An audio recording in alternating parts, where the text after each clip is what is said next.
Hello, everybody, and welcome back to the Data Playbook. Today we have our Week 15 Sunday games, and unfortunately I didn't get all the changes that I wanted to in for today, but we'll just stick with our regular data, so let's get right to it. Our last matchup of the Sunday afternoon games are Tennessee and San Francisco, where San Francisco is favored on the money line with a spread of 12.5 and a total line of 44.5. There's your team averages for this season. And looking at their rankings, you have Tennessee with maybe the worst offense in the league, with a scoring rank of 31, passing rank of 31, rushing rank of 31, and a tight end rank of 10. They also have a pretty bad defense, with an allowed scoring rank of 29, allowed passing rank of 25, allowed rushing rank of 19, and allowed tight end rank of 17. It's a little different over here on San Francisco, with a better offense at a scoring rank of 16, passing rank of 7, rushing rank of 25, and a tight end rank of 15. The defense is also a little mixed, with an allowed scoring rank of 8, allowed passing rank of 24, allowed rushing rank of 12, and allowed tight end rank of 19. For your quarterbacks, you have Cam Ward and Brock Purdy, with Cam Ward averaging 9.8 fantasy points per game, and Brock Purdy averaging 15.6. Here's their seasonal averages. And for turnovers, you have Cam Ward with 7 interceptions this season, and 6 fumbles lost to sacks. For Brock Purdy, you have 7 interceptions, and 1 fumble lost due to sacks. To look at their rushing share, you have Cam Ward at 11.9% of the rushing carry share and 12.1% of the rushing yard share. Unfortunately, these don't show up for Brock Purdy, but it's probably close to about 8% for the rushing carry share, and probably a little less here, about 6% for the rushing yard share. Next up, you have Tony Pollard and Christian McCaffrey as your starting running backs, with Pollard averaging 10.5 fantasy points per game, and Christian McCaffrey averaging about 25.3.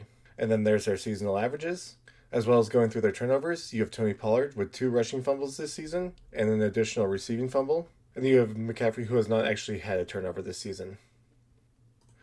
And then looking at their share, you have Tony Pollard with about 70% of the rushing carry share and about 71% of the rushing yard share, with the next biggest chunk being taken by Spears. And then for McCaffrey, he's at 66.2% of the rushing carry share and 66.2% of the rushing yard share. And then the next largest portion for San Francisco would actually be Brian Robinson, at about a fifth of all carries and a quarter of all rushing yards. For your receivers, you have Alec Eomanor and Juwan Jennings, with Alec getting an average of almost 7 fantasy points per game, and Juwan getting about 10.6.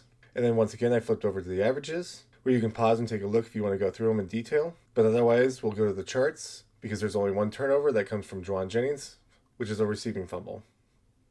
So getting into that share, you have Alec with 18.3% of the target share and 15.5% of the receiving yard share. And then you have Jennings with 18.3% of the target share and 15.5% of the receiving yard share. Your next set of receivers are Chamir Dyke and Ricky Pearsall, with Dyke averaging 7.2 fantasy points per game and Pearsall averaging 8.5.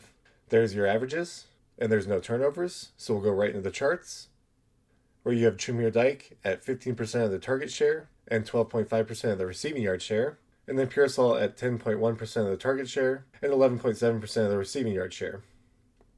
And then we have Gunnar Helm and George Kittle for your tight ends, with Helm averaging 5.6 fantasy points per game and George Kittle averaging 13.3. And then here's their averages, and once again with no turnovers, we'll go right to the charts, where you have Helm at 12.5% of the target share and 13.1% of the receiving yard share. And then for George Kittle, he's just under 12% of the target share and at 13.4% of the receiving yard share. It is interesting to note too here that some of your largest portions come from other people. So at this 16.2% is Kendrick Bourne. And then you have McCaffrey here as the biggest receiver at 28.5% of the target share and 27.2% of the receiving yard share. And that concludes the data for this game. I think that this is pretty clearly in favor of San Francisco, especially with this terrible offense that, even though there's some holes that they could poke in San Francisco, this allowed scoring rank of 8 is just probably too overwhelming for this scoring rank of 31. And then vice versa with the offense, and especially a scoring rank of 16 against an allowed scoring rank of 29, and this passing rank of 7 against this allowed passing rank of 25, all just indicate to me that San Francisco probably should really dominate this game, especially being at home. And there's all your pregame data. I hope that you enjoyed, and if you did, leave a like and subscribe, and leave a comment on what else you'd want to see in the future. But otherwise, thank you so much for watching, and I'll see you in the next one.